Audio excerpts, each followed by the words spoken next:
बोलिए श्री राधा वल्लभ सरकार की जय। वृंदावन बिहारी लाल की जय। सद्गुरुदेव भगवान की जय। ना गुरुरधिकं तत्त्वं ना गुरुरधिकं तपः ना गुरुरधिकं ज्ञानं तस्मै श्री गुरुवे नमः। प्यारे प्रभु प्रेमियों, आप सभी परम पावन माता मीराबाई का सत्संग चरित्र श्रवण कर रहे हैं। आपने कल श्रवण किया, मीरा जी ने संतों के बीच पावन श्री चैतन्य महाप्रभु का दर्शन किया भजन के द्वारा। मीरा जी समझ गईं कि जो चैतन्य महाप्रभु हैं वो भगवान कृष्ण के ही अवतार हैं।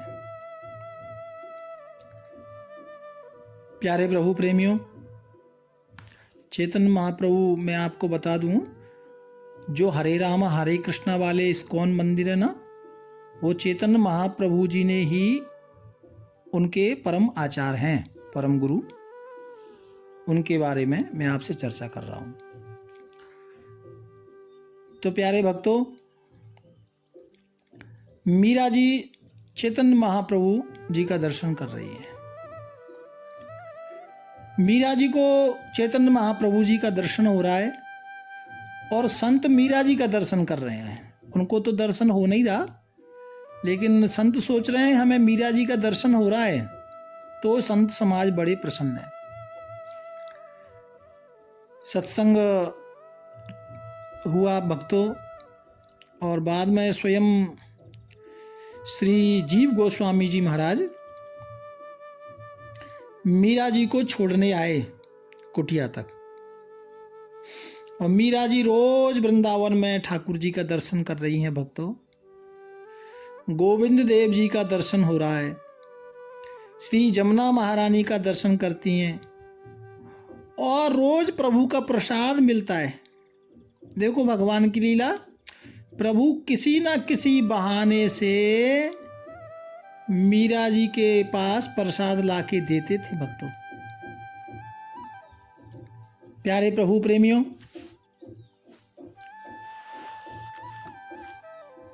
आप सबने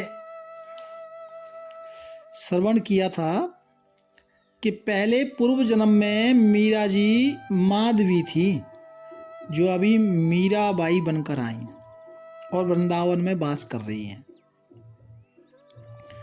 संतों के संग, सत्संग, दर्शन मीरा जी का यहाँ आरंभ हुआ है।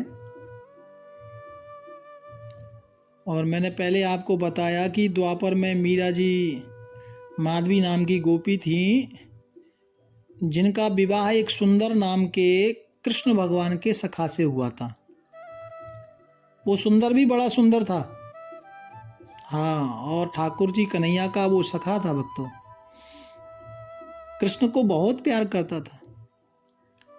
लेकिन ये जो मीरा जी पहले माधवी थी ना, तो इनका ब्याह हुआ था वृंदावन में। तो इनकी माता जी ने कहा था कि ना कृष्ण को देखना, ना उसको सुनना, ना उससे कोई गल करना, क्योंकि सुना है वो सबको मोह लेता है, नहीं तो तेरा पातिव्रत धर्म नष्ट हो जाएगा। ऐसा माँ ने सिखाया था। ये कथा आप श्रवण करें, दूसरी तीसरी दिन की कथा में ये पूरी कथा पीछे डाली हुई है। आरंभ में ये मैंने सुनाया है। तो भक्तों, ये चर्चा मैं इसलिए कर रहा हूँ कि आगे आपको सब कुछ, जब कन्हैया का दर्शन होगा तो पूरा इसका साफ हो जाएगा, पूरा समझ में आ जाएगा। प्यारे प्रभु प्रेमियों, आपने तो श्रवण किया, कल मीरा जी गोस्वामी श्री जीव गोस्वामी जी के पास गई थी। मीरा जी को मालूम हो गया था कि चैतन्य महाप्रभु कृष्ण के ही स्वरूप में वृंदावन में आए थे। प्यारे प्रभु प्रेमियों, पहले तो जीव गोस्वामी जी मीरा जी को समझ नहीं पाए थे। बाद में तो वो जान गए कि ये कोई गोपी अवतार है। फिर तो मीरा जी के चरणों में प्रणाम किया और संतों की भीड़ लग गई थी भक्तों। उस समय कोई ऐसी व्यवस्था नहीं थी कि कोई हॉल हो या कुछ टीन टप्पर कुछ पड़ा हो, छप्पर, ऐसा कुछ नहीं था। खुले में ही सब भजन का आनंद ले रहे थे। भक्तों, रात्रि में मीरा जी भजन करते करते सो गईं। ये बात ध्यान से सुनना। अचानक मीरा जी की नींद खुली। उनको लगा कि कोई आवाज आई, कोई खटका हुआ है। मीरा जी जमीन पर सो रही थीं और पैरों की ओर दासियां सो रही थीं मीरा जी की। मीरा जी उठी, आंख खोली। थोड़ा समय लगा क्योंकि अंधेरा था, उस समय लाइट तो नहीं थी, तो थोड़ा आंखों को खोलने में समय लगा। धीरे धीरे आंख खुली तो देखा सामने चंपा, जो दासी है ना भक्तों, मैंने कहा था कि याद रखना, वो चंपा खड़ी हुई थी। मीरा जी सोच रही थी, चंपा? अब क्योंकि वो जो चंपा खड़ी थी ना मीरा जी के सामने, उसका अद्भुत श्रृंगार था भक्तों। और कैसा श्रृंगार! बड़े सुंदर अलंकार उसने पहने हुए थे। मीरा जी सोच रही थी ये तो चंपा है, लेकिन कोई आभूषण अलंकार तो इनके पास नहीं था। ना तो ये कुछ लेकर आई थी, ना मैं भी कुछ लेकर आभूषण नहीं आई थी, लेकिन इसने तो सारे आभूषण धारण करे हैं। और ये तो मेरी दासी है चंपा, लेकिन ये आभूषण, क्योंकि भक्तों चंपा ने दिव्य आभूषण किए थे, रात्रि में चमक रहे थे। शरीर एकदम स्वर्ण के समान चंपा का चमक रहा था। उसके नीले रंग के वस्त्र,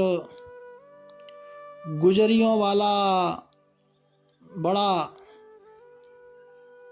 घाघरा ओढ़नी, और पैरों में 84 घुंघरू, नूपुर, हाथों में मोटे मोटे स्वर्ण के कंगन, पतली वाली हीरे की जड़ित चूड़ियां, और उसकी तो मुख की शोभा अलग थी भक्तों। मीरा जी को लगा, चंपकलता इतनी सुंदर, मेरा मुख भी इसके सामने आज फीका लग रहा है। ऐसा मीरा जी सोच रही थी भक्तों। और नेत्रों को आश्चर्य हो रहा था। उन्होंने देखा कि चंपा उनकी ओर बढ़ रही है, और चंपा ने जो पायल पहनी थी ना भक्तों, उन्हीं पायलों की झंकार से मीरा जी को जगाया था। जब चंपा मीरा जी की ओर बढ़ी, नीचे की ओर झुकी और मीरा जी का हाथ थामकर बोली, माधवी चल उठ, माधवी उठो। मीरा जी तो चकित हो गई। ये भाषा तो चंपक ने कभी नहीं बोली। ये तो मेरी दासी है, हमेशा स्वामिनी जी मानती थी, स्वामिनी जी कहती थी,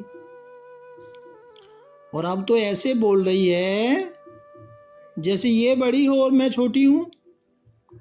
मीरा जी का हाथ पकड़ लिया भक्तों।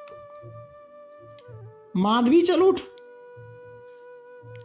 दासी चंपा आज इस तरह बोल रही थी। मीरा जी सोचने लगी, क्षण मात्र के लिए सोचा ये माधवी कौन है। ये विचार मीरा जी के मस्तिष्क में घूम ही रहा था भक्तों, क्योंकि मीरा जी को तो मालूम नहीं था ना, पूर्व जन्म की याद नहीं थी, उनको मालूम नहीं था कि मैं द्वापर में माधवी थी। आज चंपा ने ऐसा बोलकर मीरा जी को उठाया रात्रि में, और चंपा का श्रृंगार बड़ा अद्भुत था भक्तों। मीरा जी उठ गई। मीरा जी कुछ कहना चाहती थी, लेकिन चंपा ने अपनी उंगली को ओठ पे रखा, इशारा किया कुछ बोलना नहीं है। और चंपक लता के ओठ भी इतने प्यारे थे भक्तों की जैसे गुलाब की पंखड़ी, वो तो चंपक बदल गई बिल्कुल। उंगली का इशारा किया तो उंगली में बड़े हीरे की मुदरिया पहनी थी। धीरे से इशारा किया और मानो ऐसा लग रहा था कि आज मीरा जी दासी हो गई और चंपा स्वामिनी हो गई। भक्तों, मैं आप पिछली बार सत्संग में आपको बता चुका हूं कि ये चंपक लता राधा रानी की सखी है।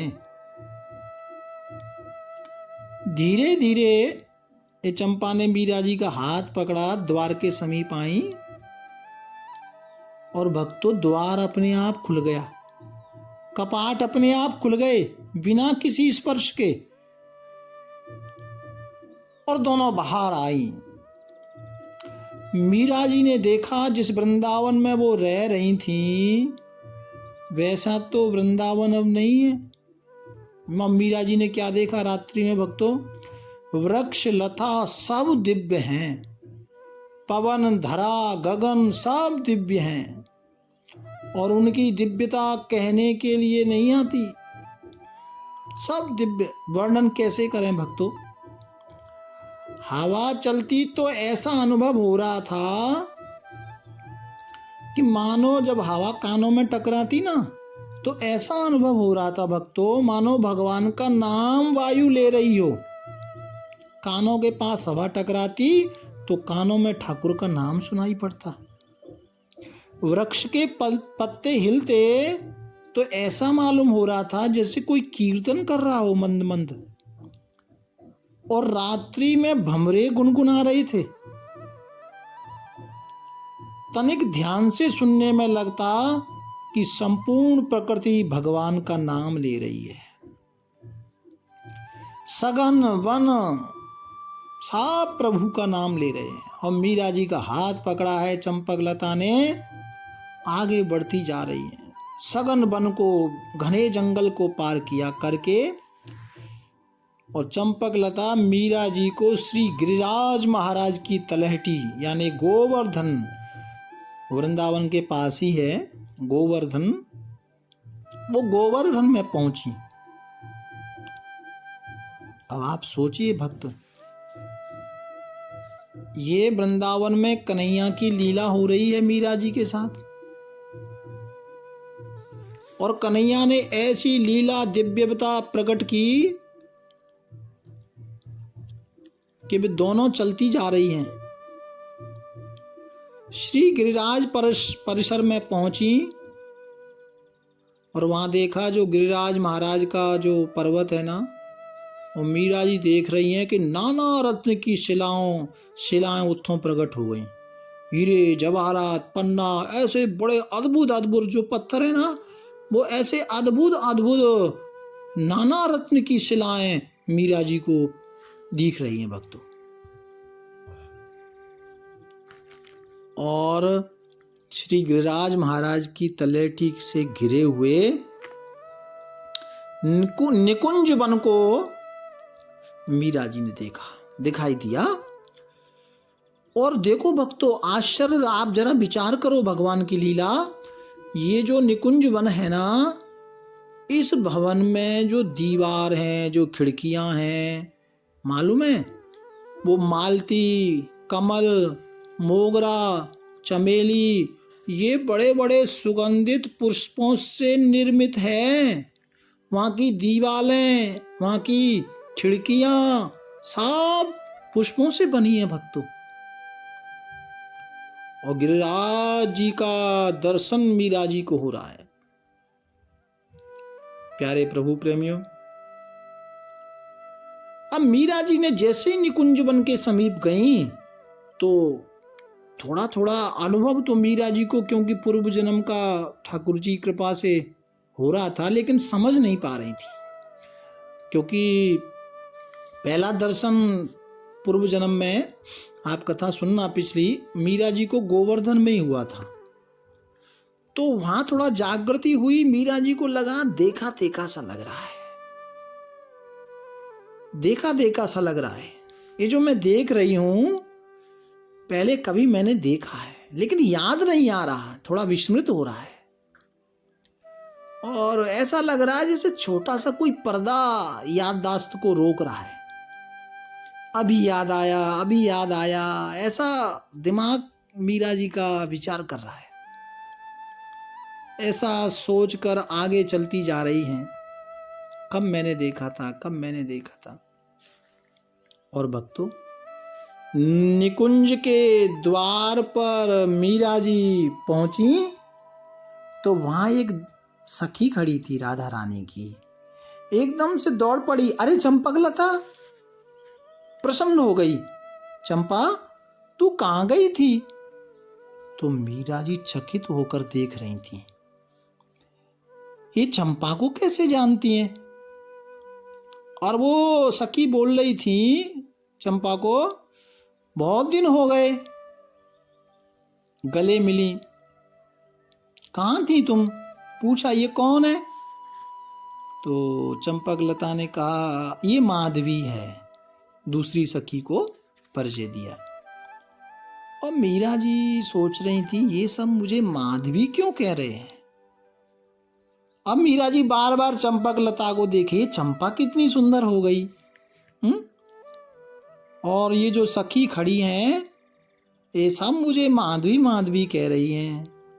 अब मीरा जी चुप है लेकिन सब कुछ देख रही हैं। मीरा जी को एक क्षण के लिए विचार आया,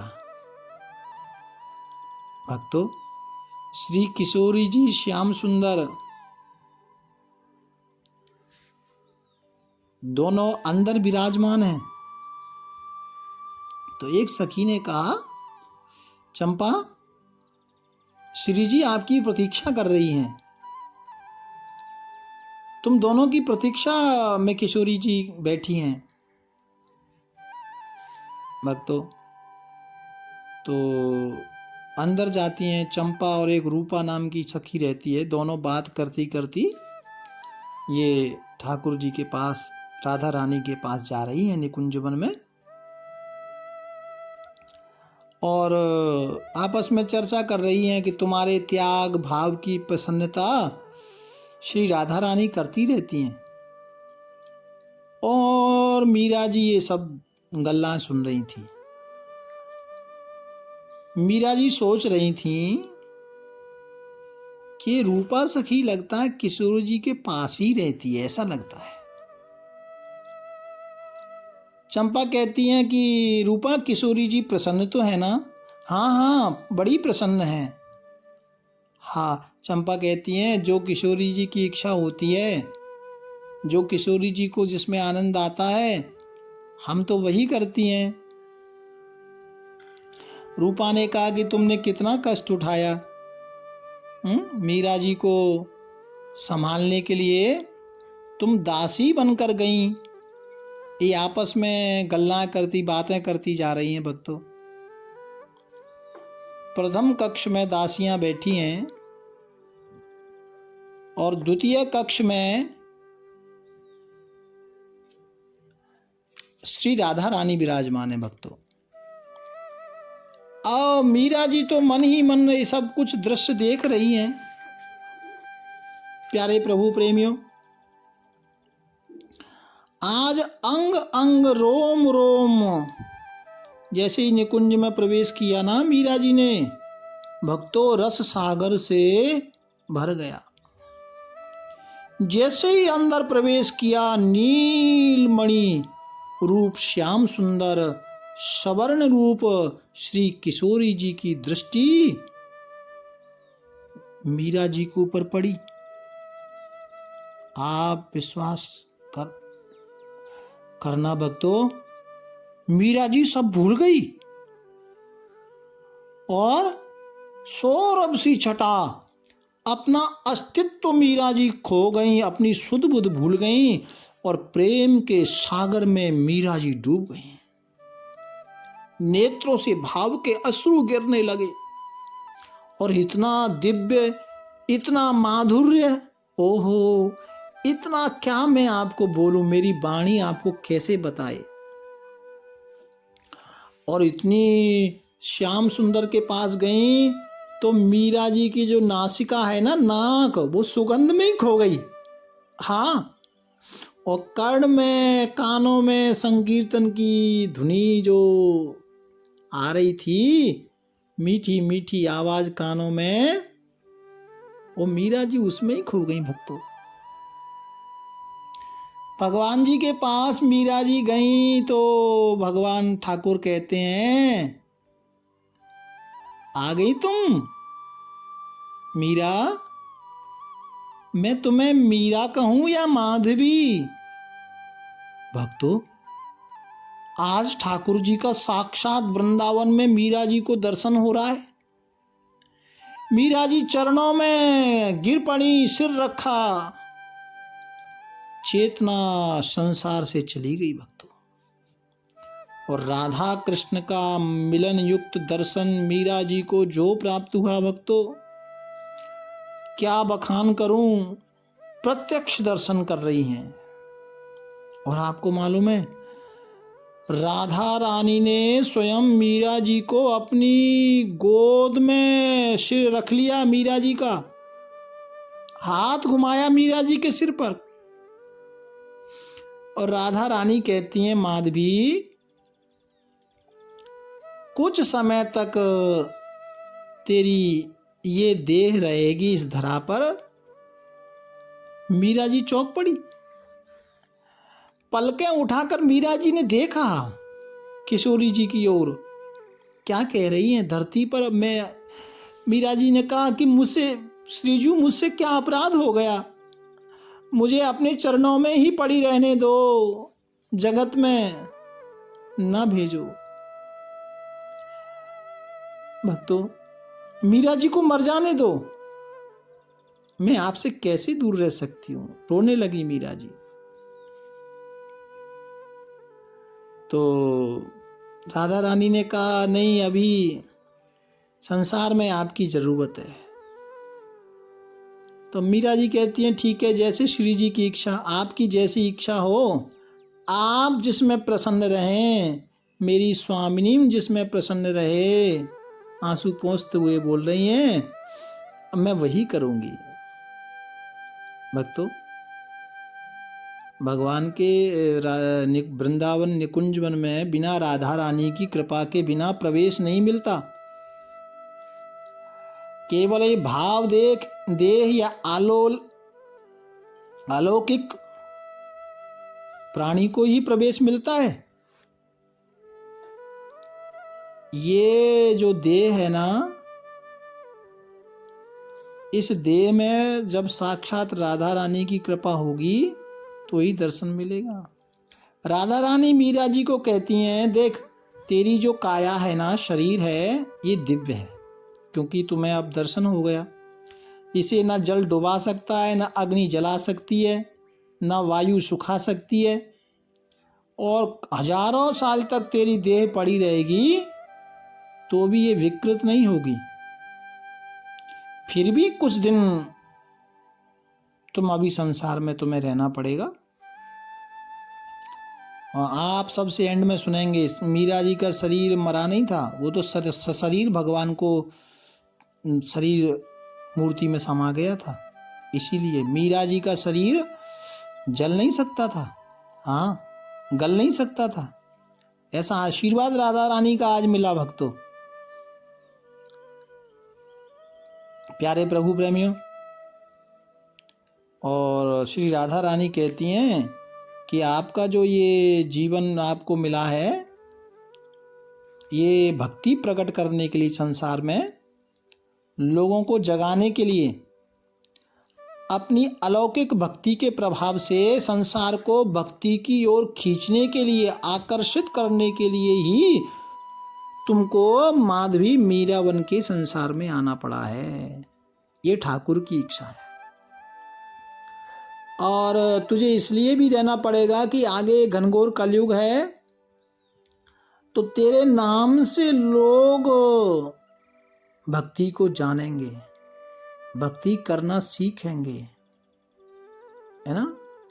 तेरे नाम के संकीर्तन से लोगों का आकर्षण बढ़ेगा।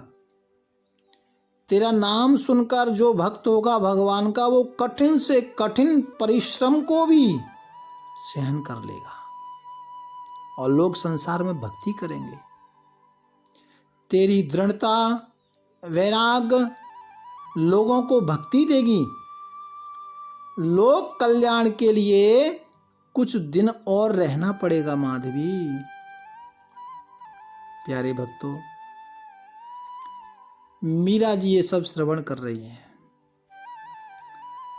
और मीरा जी ने देखा कि राधा रानी की कृपा से ही श्याम का दर्शन मिलता है, क्योंकि उधर तो सरकार ही राधा रानी की है। तो मीरा जी ने श्याम सुंदर का दर्शन किया, कंठ भरा आया, कुछ बोला नहीं जा रहा था भक्त। अब दोनों जुगल जोड़ी का दर्शन हो रहा है। मीरा जी जान गई कि मैं कौन हूं, और ये स्वयं राधा कृष्ण कह रहे हैं माधवी माधवी। तो मीरा जी समझ गई है और मीरा जी जुगल जोड़ी सरकार के चरणों में गिर पड़ी।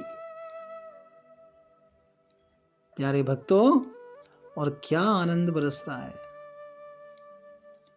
आगे की कथा हम कल श्रवण करेंगे। भाव प्यार से राधे राधे राधे राधे राधे। राधा वल्लभ श्री हरि।